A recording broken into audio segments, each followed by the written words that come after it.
Pronoun के आज part 7 में कुछ शब्दों की हम चर्चा करेंगे।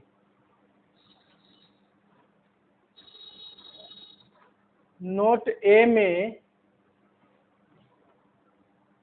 लिखे हैं सम, एनी, बोथ के साथ नाउन की पुनरावृत्ति अगर आ रही है, किसके किसके साथ? सम, एनी और बोथ के साथ नाउन की पुनरावृत्ति जब आ रही है तो उस पुनरावृत्ति को रोकने के लिए वन या वंस का प्रयोग नहीं होगा। वन या वंस का प्रयोग बताया था किसके साथ? पजेसिव एडजेक्टिव के साथ। जैसे है are there any apples? Yes I have got some. Someone नहीं लिखेंगे, सम होगा। Can you lend me some potatoes? Can you lend me some potatoes? Sorry I have not got any. यहाँ पर any ones नहीं लिखेंगे। Possessive adjective my, your, his, her, our, their के बाद भी नाउन की पुनरावृत्ति रोकने के लिए वन या वंस का प्रयोग नहीं होगा। उसमें सिर्फ सब्जेक्ट के रूप में जब आता है तब प्रयोग करते हैं।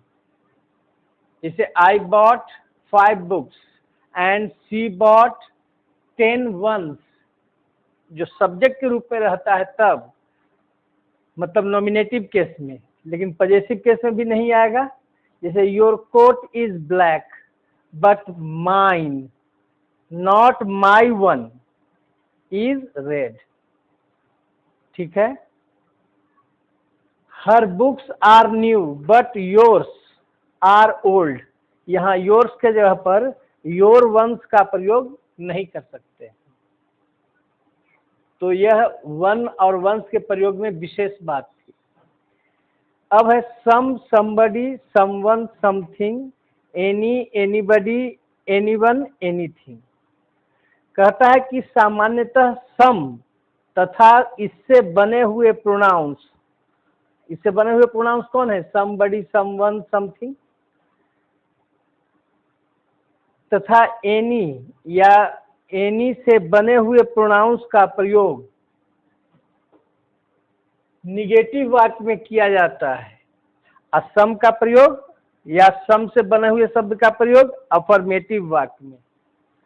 तो सम या सम से रिलेटेड जो भी शब्द है उसका प्रयोग अफर्मेटिव वाक्य में, एनी या एनी से जो भी रिलेटेड शब्द है उसका प्रयोग निगेटिव वाक्य में किया जाता है। जैसे I have seen some of you there, affirmative में है। I have not seen any of you there, देख रहे हैं निगेटिव वाक्य है। आई फाउंड समवन, समवन के जगह पर समबडी भी लिख सकते हैं, जिसका मतलब होता है कोई, किसी को। आई फाउंड समवन या समबडी स्टैंडिंग देयर, लेकिन जब इसको निगेटिव बनाएंगे तो I did not find anyone या एनीबडी प्ले देयर। एनीवन या एनीबडी का मतलब भी होता है किसी को। तो अफर्मेटिव में आया तो समवन या समबडी, या निगेटिव में आया तो एनीवन या एनीबडी।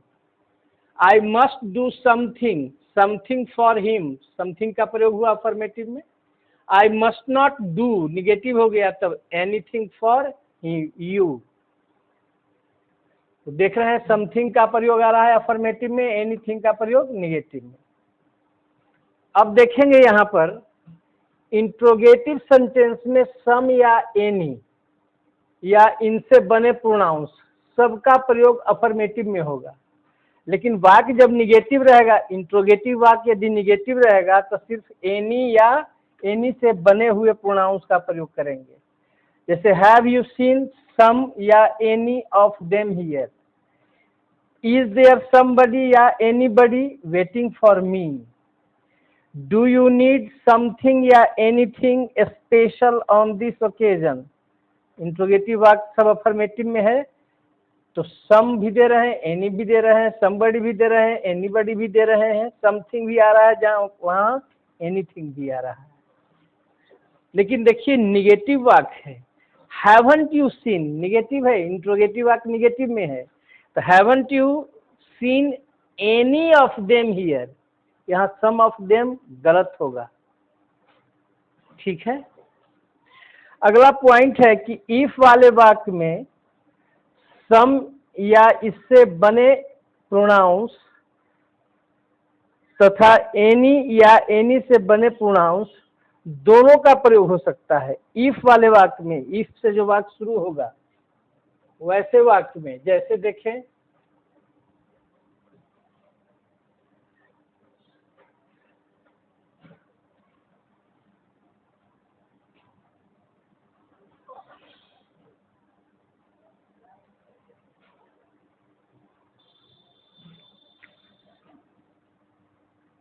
एग्जाम्पल में देखें,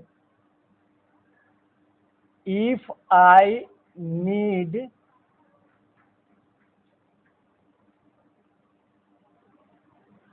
सम या any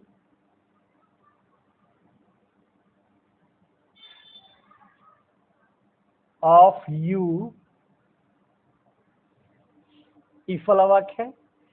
if I need some of you या एनी ऑफ यू, यदि मुझे तुम लोगों में से किसी की जरूरत पड़े, कुछ लोगों की जरूरत पड़े,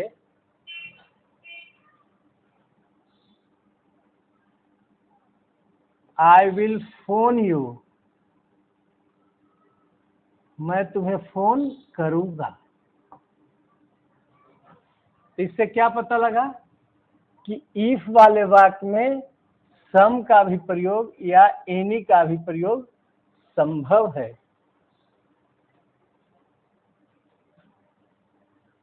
लेकिन इफ वाला वाक्य निगेटिव रहने पर, इफ वाले वाक्य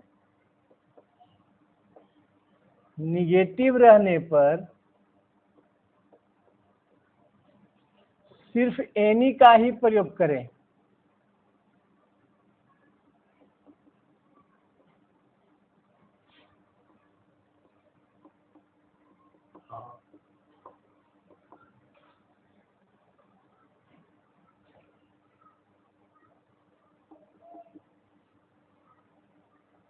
जैसे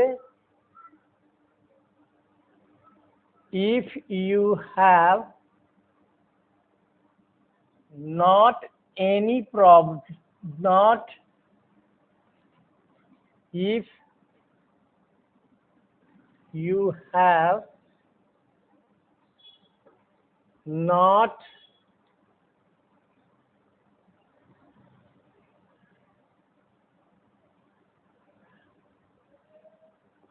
not needed, if you have not needed any of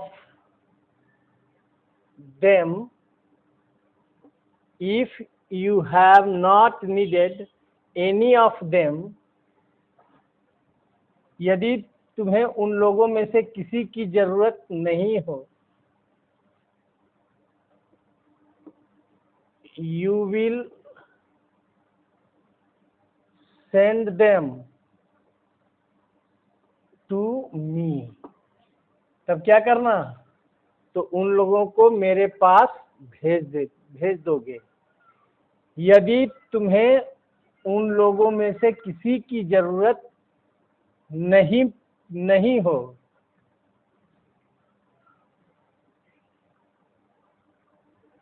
if you do not need, ऐसा करते हैं, इफ यू, देखिए ध्यान से, if you do not need any of them, यदि तुम्हें उन लोगों में से किसी की जरूरत नहीं है, if you do not need any of them, you will send them to me. If वाला में ध्यान रखिए कि इफ वाला वाक्य जब अफर्मेटिव में हो, इफ वाला वाक्य जब अफर्मेटिव में हो तो आप सम या एनी का प्रयोग कर सकते हैं। लेकिन इफ वाला वाक्य यदि निगेटिव हो तो सिर्फ एनी का ही प्रयोग करेंगे, सम का नहीं होगा। तो आपने यह देखा प्रयोग।